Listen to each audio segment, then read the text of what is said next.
Welcome to the Peace Activation podcast, a space for real talk on healing, leadership, and conscious change. I'm Eva Dalak, founder of Peace Activation and your host. Each episode brings you insights and tools to help you live and lead from a place of inner peace. We explore how healing ourselves can transform how we lead, love, and live, and ripple that peace outward. Tune in, reflect, activate. Welcome everyone to the Peace Activation podcast. I'm honored today to welcome Nada Elrhalami, my partner in crime. Nada and I met nearly a year ago. Nada founded the organization Peacelab to explore inner peace in this current context. Nada, welcome to the Peace Activation podcast. We've been collaborating for a while now, and you have gone very intimate with the peace activation methodology. And this past week, we've been talking about what's currently happening, and you came up with so many questions that I said, okay, we need to bring that to a wider audience. So can you please introduce yourself first and tell us a bit about yourself? Thank you, Eva. It's such an honor to be here today. I'm smiling from cheek to cheek because we've been working together since May, and it's been such a beautiful ride for me. And so I'm honored to be on this podcast with you today. So yeah, I am Nada, and I'm based in New York. I was born in the US, but I'm a first generation American. My mom is from Afghanistan. My dad is from Morocco. I'm also Muslim. So I grew up with a lot of different identities and cultural influences. And I also grew up in the South of Georgia. So different perspectives, let's say. And yeah, I grew up really learning about politics and about the world from my father. I remember being like 5 years old, just sitting next to him in the living room, just listening to him and my uncles have conversations about what was going on. And so I always had deep empathy and compassion to other perspectives and what was going on. And I just was always looking for the truth.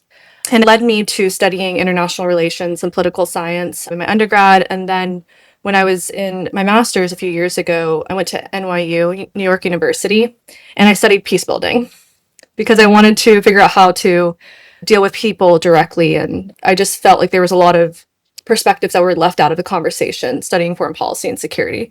When I got out of my master's, I was still kind of fed up because I didn't see spaces that really fit the way that I thought about the world and the way that I thought the soul and spirituality connected to the larger impact that could be created. And so that's why I created Peacelab. And I was introduced to Eva and Peace Activation. And it really gave me kind of the spine and the material, the expert material to funnel through Peacelab, which is an online education platform teaching the peace activation methodology. And so we created that partnership because we had a lot of aligned views and we saw the world similarly. So you're my partner. Peace Activation has become a home for me.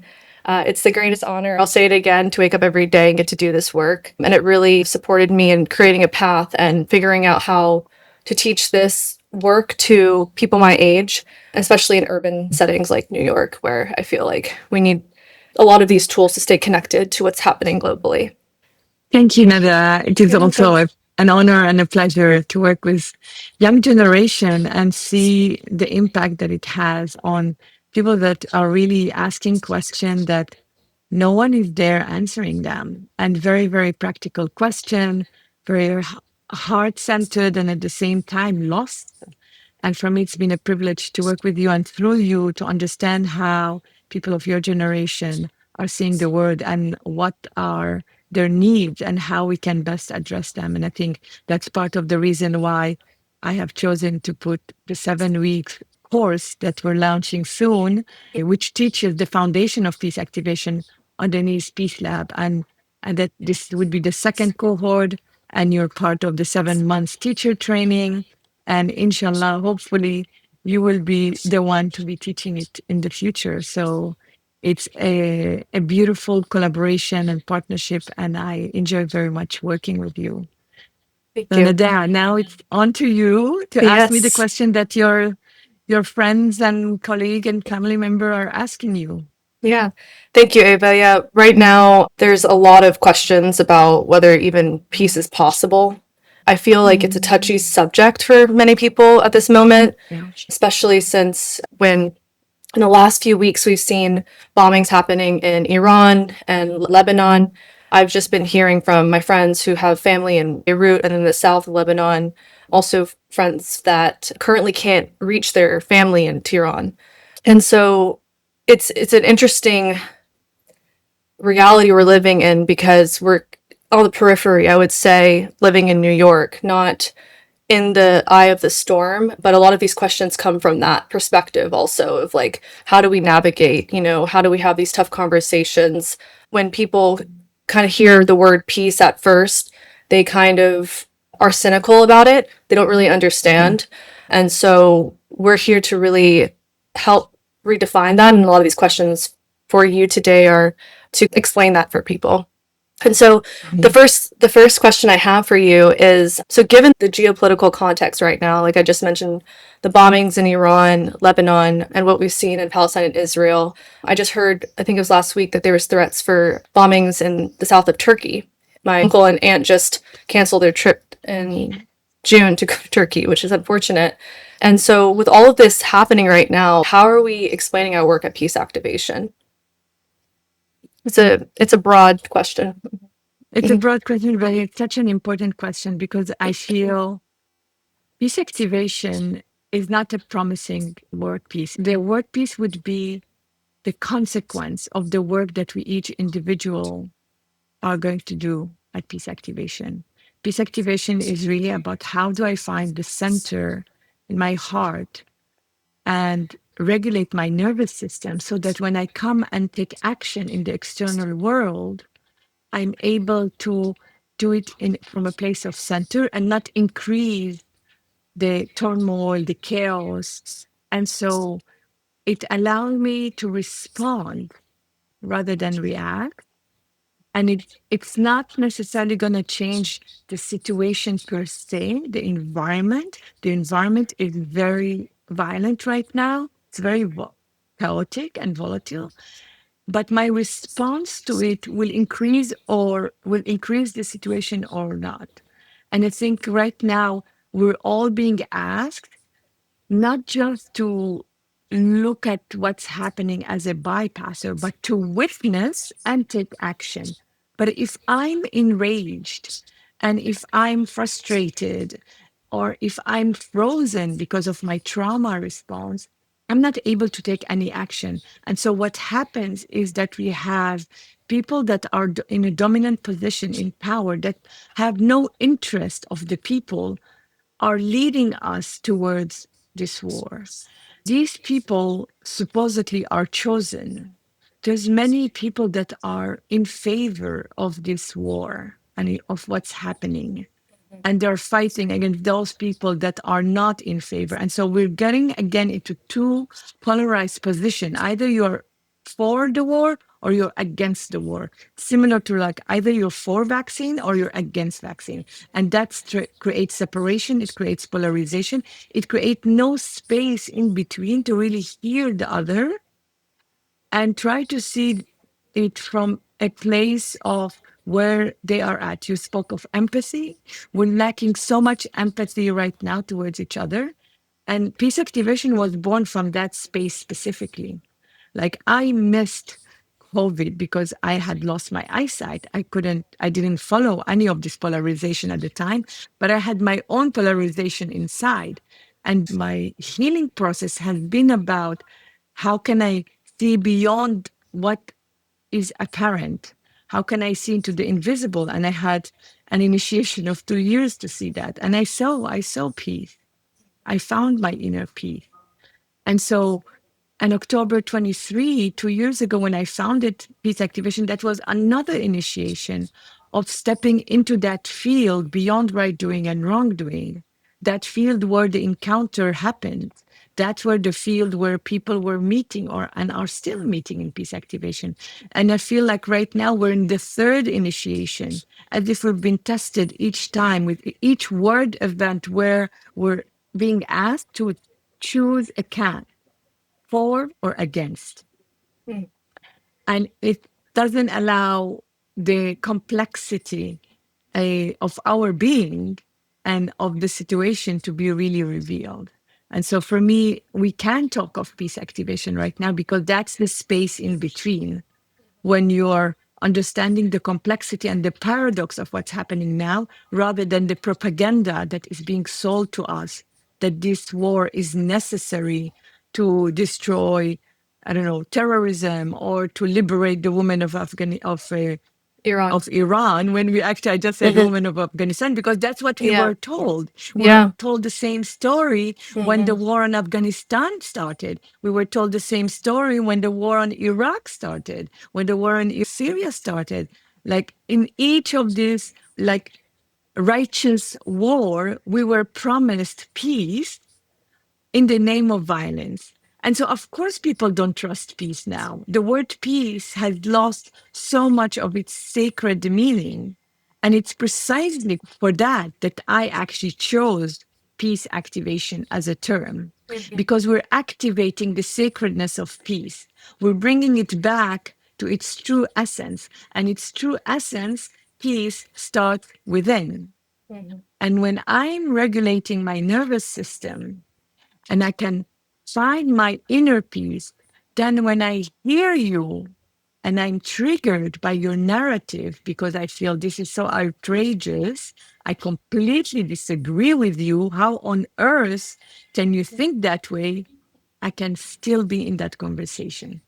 I can still be here with you without denying your narrative or denying your existence or your essence because I have a different opinion or I have a different experience. We're radically different, but it doesn't mean that we are polarized. We can be in two polarities without being polarized. This is the key element. Thank you so much, Ava. Yeah, and I think that's part of my frustration too, is that I'm half Afghan, and so I grew up on the stories of my family having to leave in the 80s. And my uncles were all young men at the time. They were going to be recruited to either fight Taliban or with the Soviets. And I just heard all of the those kind of stories, and it just lived with me. And so I feel like I had a radar on these stories that were told that we need to go liberate the women of Afghanistan. We need to go save them from terrorism. And when I looked back at old photos of my grandmother, I was like, she was in a skirt going to work, at the time before Taliban. She had freedom. She had the chance to work. My oldest aunt even had a full ride scholarship to the United States. She was already here before the war. And so people don't really Mhm. know this. And I always saw those contradictions. And Mhm. so and that's my understanding of the world. And then you see Iraq, you see Libya, you see Syria, Palestine, all of these stories. And I do feel that humanity is starting to wake up more now, that this is not the reason why we're going to war. Hopefully, maybe we're not all there yet, but it is starting to happen. So that's the light that I see. So there is something that has to be done beyond this Mhm. polarization or these stories, is what I'm hearing you say, and I totally agree. And so yeah, and I think just drawing from that and really trying to hone on that definition of what peace is, because when people hear it, like I spoke about earlier, and what you were alluding to, is that the peace just seems impossible, and we're talking about what can we do at the individual level first, and Mhm. then between two other people, and then collectively. And so, is there anything else you would want to say about that definition of peace and addressing the fact that people do think that it is inevitable? Does it mean the absence of violence? Does it mean the absence of conflict? Like, what are we actually talking about here?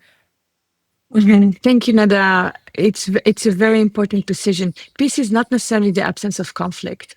Mm. Peace is the ability to stay in the conflict, in the tension.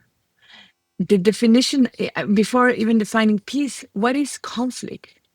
Conflict is something that is natural, neutral, and necessary in our growth. If you look even at nature, without conflict, there's no growth. I really love the definition of conflict. The term conflict crisis in Chinese is Wei Ji. Wei is danger and Ji opportunity. The same word has two meanings together. danger and opportunity. And I think that's what conflict is about. It is the danger and the opportunity that it brings forward for us. Will we grow or will we stay stuck in in what doesn't serve us anymore? That's when conflict arrives. We can say conflict is like for a farmer, if we take the example of nature. And so you would assume, oh, peace would be like sunny day every day. And if there's a storm, that's the conflict. That's like, but actually, no, the rain is necessary. And it's when we look at nature and how nature evolved and how a tree. I'm saying that because I'm surrounded by nature and I'm looking at this tree and like when the leaves fall, they die and then there's something else coming. There's something else is born. And so in this sense, conflict is something that is natural and it's neutral and it's necessary. The way we deal with it is going to determine the outcome. The way we deal with conflict, whether we're going to deal with it violently or non-violently, will be determinant. Whether we're going to be dealing with it with acceptance or rejection, that would determine. So peace is really my ability to stay centered in my heart, to stay regulated, and not jump into reaction, attack, anger, frustration. Not necessarily that I don't welcome all this feeling. All the spectrum of emotions are welcome. Emotions are simply energy in motion. And when an energy gets stuck, it builds on, and that tension might develop into trauma. And that's where you can explain in terms of the nervous system regulation, like people that either freeze, flee, or fight, or even fawn. So our interest is really to understand this mechanism, defense mechanism, when we feel we're under attack, and we bring our attention into the present and to know, no, I'm not attacked right now. I can regulate my nervous system, tell myself I am safe, I am safe inside, and I'm able to respond rather than react. I'm able to respond. Now, obviously, you're not going to have that when you're under attack of a bomb. When the bomb is falling on your head, you're not going to say, oh, I'm going to breathe here and wait until it passes. Yeah. Okay? I'm not talking about that. I'm talking about the people that are proxy to the conflict, that are not directly in the conflict zone, that are not directly in the war, that don't have to flee, to run away from the bomb or run away from that soldier or that settler violence. I'm talking about those people that are reacting even sometimes disproportionately and reactivating and re-traumatizing themselves and others when they actually can have a variety of responses that can be beneficial to create that field of peace. Because peace is a field, just like conflict is a field. And right now, we are all, most of us, unfortunately, are feeding into the field of conflict and of separation and of fear. To feed into the field of peace, we would need to feel, we would need to be really tuning into our own heart and feel the variety of feeling, including anger, including frustration, and then come down to like what really matter. What do we really want? What do you want? How do you want to live your life? How do you want to wake up every morning? Do you want to wake up every morning to scroll to social media and see bombing and war and violence and then get activated and start writing messages of hatred about this party or that party? Or where is our sovereignty? This is where our power lies. Our power lies in the choice that we have to still be connected, still be in relationship, and still be in the field of love. And that's not easy. Yeah. That's a choice that is not easy. Thank you, Ava. Yeah, I even see this in my own life, just this dance of trying to tune in, be aware of what's going on, because I don't want to be ignorant and I care and I want to Mhm. follow the news. I want to know what's going on with my friends and their lives and who have relationships to the region. And I I feel that tension within me. Like sometimes I'm following the news and I have been feeling hate. I've been feeling hatred towards government entities, actors that I think that, I've seen are killing children, erasing beautiful cultures, countries of richness of soul. And it's so heartbreaking for me because I'm like, what is a world eradicated of that? It just feels bland. The number one places I want to visit is Lebanon because I just see how beautiful the people and my friends are so beautiful. And so I have all of these emotions that are stirring inside of me as well. And so I did too, I'm thinking, how do I not get sucked into this conflict and also allow those feelings and those emotions to come up, like anger, like hate? But I guess what we're talking about here is the sovereign part is how we can self regulate to come back so we're not Yeah, drowning. Yeah. yeah, yeah, exactly. And I think, that's, I want to go back to the part of the witnessing, Hmm. because right now we're looking at this feeling powerless, helpless. And we've been like, oh, we've been doomed. It seems like we've been trained, programmed to accept our powerlessness. Already starting COVID, starting 2020, we've been programmed to accept that we're powerless. And there's this big power, big institution, big companies, big government that can decide on our life. And we accepted it. So what's happening right now is just the consequence of us letting go of our own sovereignty, of our own power, and accepting the unacceptable, accepting the separation, and being fed by of fear with the spoon, accepting that I have to fear the other, not understanding that the other I'm fearing is me.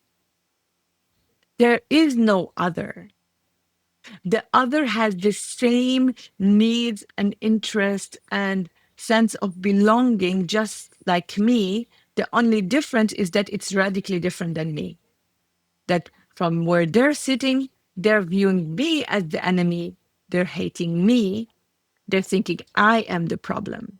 And from where I'm sitting, I'm seeing them as the problem, and I'm seeing that they need to be killed, and then I will be safe, and then I will be good, and then the world peace will be come back. I mean, we have eaten this bullshit. We've accepted it as a reality. And so for me, the activation that needs to happen right now, and where we are actually on the verge of this really new humanity, is understanding that the new humanity will only rise based on each individual that will make a different choice. And the different choice is I'm choosing love over fear, and I'm choosing oneness over separation, and I'm choosing community over myself. And community is really come to the unity within you. That's why we're all seeking community. But we're not understanding the community is not something outside. It's not something that we build outside. And I'm speaking here in Costa Rica, where everybody is like coming here to buy 1 hectare and build a community and living separately. Hmm. Everybody's living with their own small tribe that they came up with. And I'm like, okay, which community are you talking about? Community is really come unity within. Come unity within. When I come to the unity within me, I'm able to accept the community within you, and we can build a community that is based on love, acceptance, understanding, harmony, and really truly activate peace inside out. Because the out is very important, but the out is only a reflection of what's happening inside of me. And so, in the example that you gave with the hatred and the anger, you chose to self regulate. If you didn't choose to self regulate, maybe you would have done something else. What could you have done? What would have been something else you would have done if you didn't choose inner peace over separation, what would you have done? Just lost myself, I feel. Like I would Yeah. have probably lost my own, what I perceive as my moral compass, probably been angry, probably excluded people, isolated myself. Yeah. And be anxious and not sleep and scroll all day long on social Mm-hmm. media to justify the fact that you're choosing hatred over and separation over love and acceptance. And so you would seek other people that think just the same as you, and you will keep fueling that fire of hatred. And this is exactly what is happening. To be right now where we are, having a streamlined genocide, having streamlined everything that's happened nonstop in the Middle East, and not doing anything about it, only typing or arguing about it on TV, is is championship. Is literally championship. People feel good because they wrote an article, they put a post, and they participate in an argument over who's right and wrong, not realizing that all of this doesn't feed any of the field of peace that they're all longing for. We're all longing for peace. When I talk of peace activation, I'm not talking of peace activation as an organization. I talk about it as a concept. We're all capable of activating peace. But will we do it? We will choose to activate peace inside of us rather than attack the other and fuel the conflict and find resolution that could justify what's happening and find nuclear program that would justify what's happening. The killing of children, women, men, destruction of civilization for what? To create a French Riviera on Gaza's beach, and I don't know what on Lebanon and the greater Israel or the greater whatever. Like, is that what we're looking for? And we're looking at it on our screen and thinking, oh my God, this is happening. I can't believe it's happening. And there's not much I can do. No, there's a lot you can do without even moving from your house, is build the field of peace. Mm. And really, right now, there's nonviolent presence, civilian protection, nonviolent civilian protection in all these different places. Because while this is happening on our screen, the settler violence in the West Bank is rising, is increasing by the day. And all the civilians that were there that were supposed to be protecting, being a being in that space are gone mainly because there's no funding, not because they're afraid. Many courageous people are getting ready in the flotilla as well to go and break the siege on Gaza. Many courageous people are ready to go and stand up, whether in Lebanon, in Gaza, in the West Bank, in all of these places. And that's where we see the link between the power and the money and men in suits. And we need to stop that. And we have the power to stop that. Not alone, not individually. I don't have the power to stop it. But if we all collectively, just like what the flotilla showed us last summer, if we all collectively, hand in hand, choose love over fear, choose to feed a field of peace without blame, shame, and guilt, because that's the other piece of it. If we're focusing on blaming and shaming and dismissing the humanity of the other, and that other would be part of the same countries and government that are waging war on ours. I refuse to dehumanize the Jewish. I refuse to dehumanize the Israeli. I refuse to dehumanize the American. There are certain American, certain Israeli, certain Jewish, and certain government that are waging this war. There's certain individual in Iran and in all those places that are waging war, that are choosing war and violence. And they are all actually the same. The identity is not the same. but they're playing into the same field of conflict and violence and hatred and separation and polarization.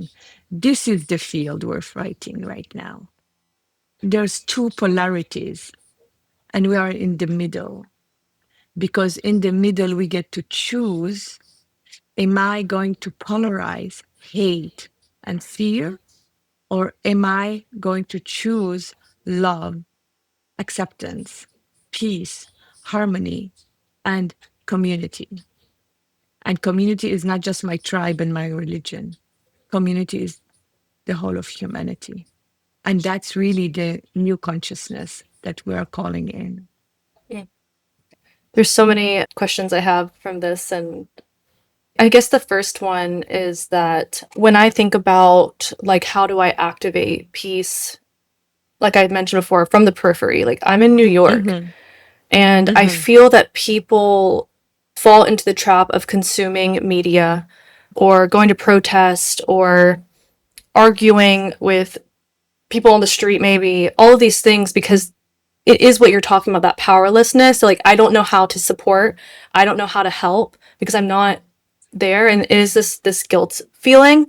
And so how would you tell these people who are not in the region or are witnessing it, how can they be serving humanity at this moment? Like, what does it mean? Are we supposed to just sit in that consciousness, or is there certain things that we can be doing to participate? And then the second follow up to that is, I think also what speak about more for people to understand that we can still be active in Mm-hmm. this state of being, because you're talking about the flotilla, you're talking about people who are still engaging and doing something, but they're not reactive. So those are Mm-hmm. two things that come up, Mm-hmm. and then I have more as well. Yeah, yeah. Mm-hmm. First of all, I would say they're going to the protest and they're arguing because they're not able to hone this sense of being uncomfortable with their privilege. We're feeling guilty that we're not there. I mean, I know I went through that. I was feeling guilty of being in Costa Rica and not in Palestine. Yeah. And how can I serve? And what can I do? And then when we serve from that place of guilt and shame and reaction, and it doesn't serve. It didn't serve. When I started peace activation, I came from that space of like, I really need to do something. But I realized that the need to do something had to be contained within a space that would be safe first to deal with my own feelings so that I can regulate myself. So I learn what is it that's happening inside myself so that when I come with other regulated people, we can sit together and discuss creative solution of what can we do? What is it that can we do? And the flotilla, if you go back in October, I think it was, I don't remember, but I was interviewed on a podcast with Hannah Smith at the time. And I said, I see people going from all around the world to break the siege on Gaza. And there was a question, it was live on IG. And the question came from the public, like real people are going, or is it just like metaphorically? And I said, no, real people are going to go and break the siege on Gaza. I know that. I saw that. I see that. I see the peace. But I see also that this peace is coming only if we're able to all stand up for ourselves, gain back our power, gain back our sovereignty, regulate our nervous system, understand what is the trauma that is activating us, be in the process of healing that trauma and taking responsibility for this trauma, being in a conversation, hard conversation with the other and listening to their point of view, understanding that it is all a complexity, it's a complex, and coming together to what can we do together now as one? Because there's one journey, but there's many paths on that journey. And right now we're arguing which path is gonna get us to peace. Is it going to be the bombing of Iran that will get us to peace? Is it going to be sitting in meditation that will get us to peace? Is it going to be being in the West Bank as a civilian protection, nonviolent civilian protection, that is going to get us to peace? Which one? And instead of doing one of these, we're arguing over which one. So I would say something concrete. First, stop arguing. And when you are, like when you're triggered, understand, where is this trigger? Let me work on this trigger. And this is exactly what we're doing. I mean, if you went back and were able to regulate yourself, it's partly because of the work that we've been doing, which is understanding what is conflict? What are we talking about? How can we transform conflict? And then finding the inner resources with the spiritual psychology, with the skills that we've learned about heart-centered listening, about mutual observer, about really taking care of oneself, about compassionate self-forgiveness, and then understanding trauma and where trauma comes and how your trauma is related to your uncle and great mother and great grandmother that you were referring to. They're related to them. And so how can you bring yourself back to the present? And from there, how are you connected to nature? The embodied feminine wisdom, feminine not necessarily as woman, but feminine as this capacity of nature to hold us all, to carry us. And from there, the somatic activation and somatic activation in the body, because the trauma lives in the body. How can I move? Yesterday, I was calling you after our conversation and you're like, I'm walking in the park because I needed to have a breath. Yes, go to the park. This is you moving your body somewhere else rather than basing in your hatred and anger.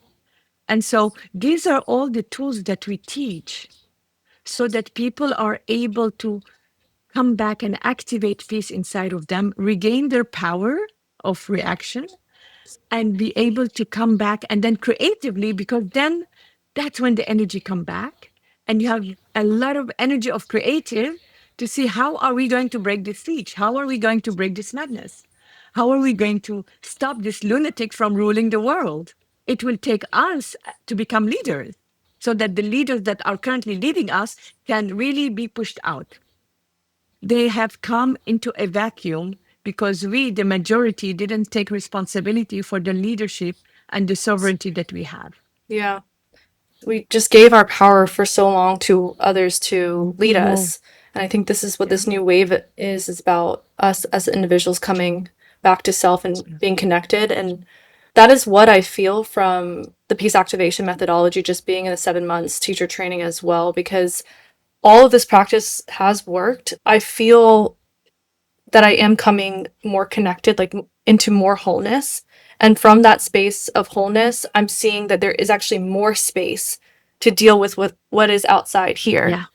You know, it's so cool to see, because I'm like, wow, if I came from it from a like super hyper traumatized or anxious state, there's no work that I could actually be doing on the outside because I wasn't connecting, I wasn't present, and I wasn't able to separate me from the external. But now I feel more connected. And so all of these 5 pillars of peace activation that we teach, it's to give us that, what we talked about, nervous system sovereignty. Like, I'm here, pillar, you know, that's what I feel like. And it's practice, but it's super important work. And this is what the disconnect I saw from traditionally what I was taught in peace building, because I feel like, for me anyway, and what I see for the majority of people who get into these types of discipline where they want to create an impact and they want to be active, we're coming from a traumatized place most of the time because we want to be the savior. And that's exactly why I went. I was like, I don't want to turn my back on Afghanistan. I don't want to turn my back on what my family has done to get here. But it was coming out of guilt. It was coming out of like residues of survival. And I told you this before, I was like, that's probably why I didn't get a job at 21, 22 right out of my master's, was because like I wasn't equipped physically. My nervous system would not be able to do anything in this space because I was still operating. I was angry and I felt active, but it was wasted energy. It was not maintained. And exactly. Yeah. And so now it's like that desire to help and support and be a participant in humanity and do something is still there. It never went away, but I could see why it took so long. So I could get to this place right now with you. And I feel more at this point in my life, like I could see a little bit better the future that we are trying to create, and so that's my take on it. So I guess, and this is, you kind of answered it before already, this question, but I feel like peace activation is really for us, not in the eye of the storm. It's for everybody Mhm. on the outside, Yeah. that periphery, because the people who are getting bombs dropped on them, or they're currently displaced and like sleeping on the street, we're not telling them to, like you said, meditate. They're in a very real situation with fear and hopelessness and all these emotions, but for us on the outside, so we're not in this trauma response of being frozen. This is for us. Mhm. This is how we can actually serve Yeah. and do something. Yes, and I want to refer, we held this community call on Sunday, Mm-hmm. and we had these two women from Beirut, if you remember, and their feedback at the end was like, it was so nice to sit in silence. And they were outside because they had to leave their home. I think they weren't in their home because everybody in Beirut was asked to leave their apartment and go to the mountain. And I think also of other women and men and children that I see or that I saw right now when I was in Palestine and Israel. I think people, even people in these places, they need peace activation in the sense that what it gives is just a space to be. This is really important. You know, when I communicate with my friends and family in Gaza, sometimes there's not much I can do. Sometimes we can't even send them money. And a dear friend was saying, Yara was saying, just like hearing your voice, you leaving me a message is enough because I know that somebody is thinking of me. I'm not forgotten. And I think this notion of being seen, being heard, being witnessed is so crucial. It's not enough, but it's so crucial. And so each one of us, those of us that are not in the eye of the storm, that are outside and are able to see, to witness, to hear, to give, to build, to create, to support, anything that we can do from a place of anchor, from a place of a center, not a place of, all over the place. That doesn't serve anybody, definitely not yourself. And so the more we're going to activate peace inside of us, the more we're going to be able to extend this field of peace. And the more the field of peace is going to take over the field of conflict. The field of conflict is taking over just because of a vacuum. And because those who want peace are feeding into the field of conflict. There's no other way. And so, even if I'm good and I hate you because I think you are wrong and you belong to this tribe, this religion, this country, this I don't know what, but I hate you because you're the main reason of my problem, of what I have lived through. So, I'm going to hate you. Which field am I feeding? Even though I'm longing for peace, I'm feeding the field of conflict. So, I'm going to hate you. I'll kill you. Your daughter or your son who has witnessed you, had witnessed this, what do you think they would do? They would kill me, then my son and daughter, and so on and so forth. And that's what we've been doing for humanity, all of humanity, and not just what's happening right now. The Middle East, it's interesting even to refer to it as Middle East because we know that this is like a construct concept, but it is in the middle. It is the vortex. It's the vortex of humanity. And that's why everybody is triggered and everybody has an opinion and everybody is feeding into the field of conflict. And I'm inviting whoever is listening right now to feed into the field of peace because we have a choice. We have a choice to activate peace and it starts within. To be able then to take an external action. It's not one or the other, it's both and.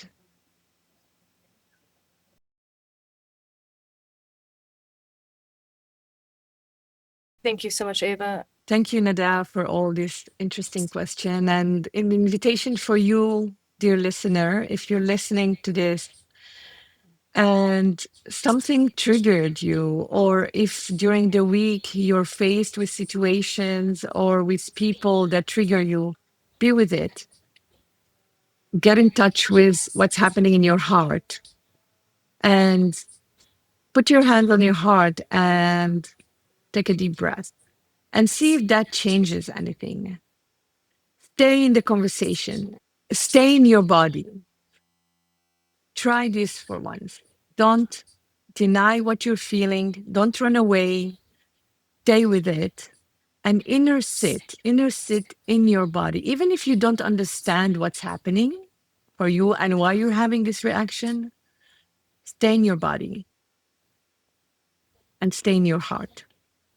So inner sit is a concept that I developed because understand is often a term that triggers me because there's a lot I don't understand in what's happening. And what I realized during my journey when losing my eyesight was that inner sitting for me fits better than understanding because I didn't want to stand. I wanted to sit and I wanted to sit within.